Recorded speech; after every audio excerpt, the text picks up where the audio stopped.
Bonjour encore, bonjour à tous, bonjour à toi que Dieu a disposé pour écouter cette vision qui nous concerne tous. C'est la suite de la vision que l'Éternel Dieu m'a montrée pour la France. La même nuit, après la première vision, la suite c'était un noyau que l'Éternel avait tracé au niveau du ciel. Il appelait un noyau familial céleste. Un noyau familial céleste. Ce noyau comportait des fils d'Abraham. Dans la parole que Dieu avait dit à Abraham, en toi Abraham, toutes les familles des nations seront bénies. Il avait d'abord dit premièrement à Abraham, regarde les étoiles du ciel, c'est ainsi que seront tes enfants. Tu pourras compter le sable au bord de la mer, c'est ainsi que seront tes enfants. Alors, le noyau portait quelques fils d'Abraham qui se représentent en forme de l'étoile et d'autres qui se représentaient en forme de grains de sable. Mais dans le noyau, il n'atteignait même pas 10.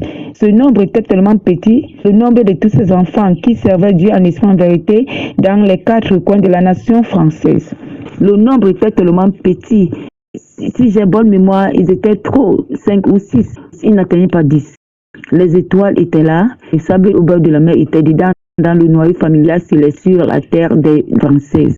Et le Seigneur me disait qu'il y a plusieurs qui portent la Bible, plusieurs ont des talents, plusieurs ont le Saint-Esprit, plusieurs sont dans des saints dons du ministère, c'est-à-dire les serviteurs et servants de l'Éternel.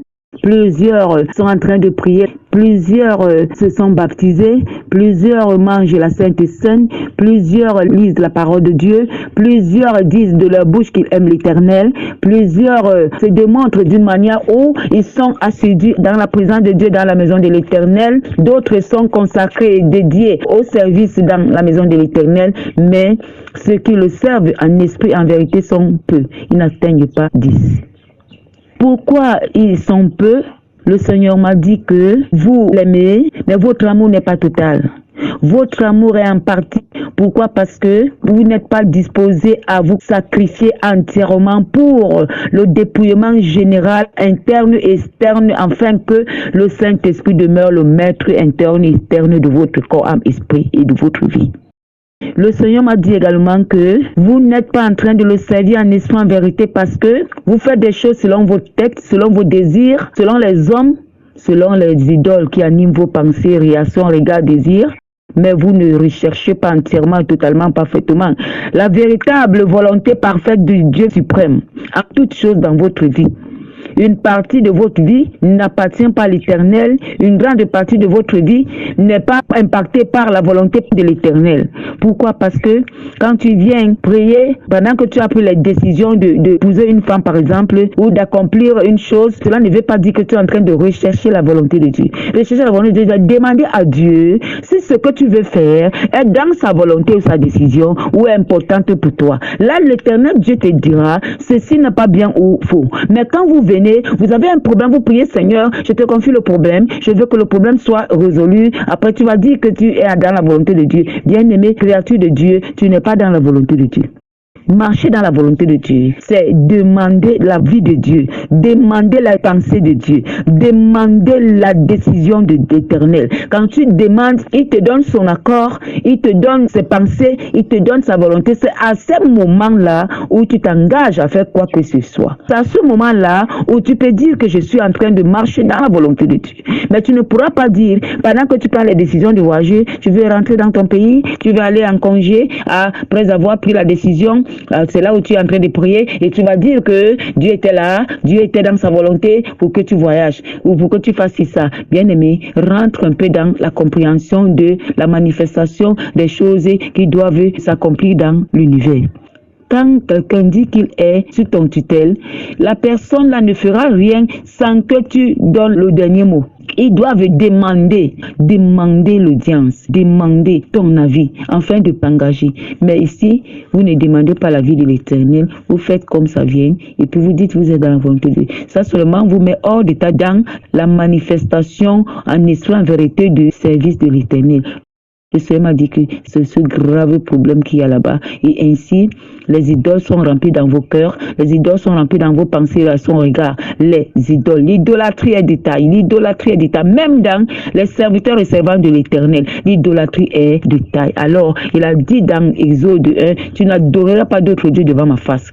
Tu ne te prosterneras pas devant les idoles. Mais il y a plusieurs dieux comme foi, adoration, assis à ça. Nous allons parler après là, ce que c'est que l'adoration, ce que c'est que l'idole ou les idoles dans les vies des hommes que nous sommes et que vous êtes. Bien-aimés, ces visions viennent parce que Dieu t'aime et nous aime. C'est par amour qu'il est fait parce qu'il ne veut pas que nous perdions notre temps sur la terre des gens. Après, à la fin, on récolte une mauvaise semence qui va nous conduire à la mort éternelle. Alors, si tu aimes ta vie, saisis cette opportunité et repens-toi pour la gloire de Dieu dans ta vie. Sois béni éternel au nom de Jésus-Christ.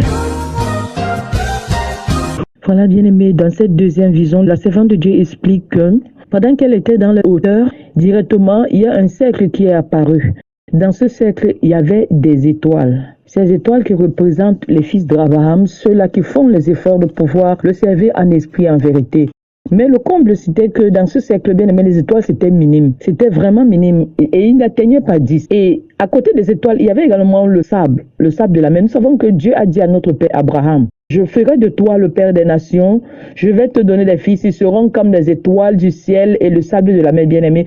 Et dans cette vision, il a montré, il y avait le sable de la mer qui représente également ces enfants qui sont en France, bien-aimé. Mais c'était toujours minime. Il n'était pas beaucoup. Le nombre était toujours petit. Que ce soit des étoiles, que ce soit également le sable de la mer, bien-aimé, le nombre était vraiment inférieur. Donc, qu'est-ce que le Seigneur veut nous dire par là, bien-aimé? Pendant que la servante de Dieu parlait, elle a touché un point qui est que nous devons servir Dieu en esprit et en vérité. Beaucoup de personnes, nous partons à l'église, nous faisons beaucoup de choses, mais bien aimé, ce n'est pas ce que Dieu regarde. L'objectif de Dieu, c'est quoi? C'est que pendant que nous y allons, bien aimé, notre cœur soit imprégné à l'obéissance et à faire sa volonté en totalité. Parce que Dieu, ce n'est pas le partiel. Dieu, c'est la totalité. Et quand on parle de la totalité, c'est ce que Dieu veut, c'est ce qu'il attend. C'est ça la priorité. Et il y a également une deuxième chose, c'est quoi? C'est que pendant que beaucoup de gens y vont à l'église, bien aimés, nous avons oublié ce qu'on appelle la sainte doctrine. Si nous le constatons aujourd'hui, en ces dernières heures, bien aimés, le Seigneur a fait comment? Il a réveillé le message de la sainte doctrine, afin que nous puissions comprendre en réalité que tout cela fait partie de notre salut. Il n'y a rien à négliger, il n'y a rien à oublier, il n'y a rien à mettre de côté, mais tous les éléments que Dieu nous donne, bien aimés, nous devons les mettre en pratique pour pouvoir avoir le salut en totalité. Donc, le fait, ce n'est pas seulement d'aller à l'église. Le fait, ce n'est pas seulement d'être assidu au programme, de jeûner et de prier. Ce n'est même pas bien aimé de pouvoir lire la parole de Dieu tous les jours, mais de se rassurer si nous sommes réellement dans la plénitude de la volonté de Dieu. De se rassurer si ce qu'on fait, bien aimé, Dieu est d'accord et il l'a planifié pour nous. C'est en fait à la lumière de cette vision.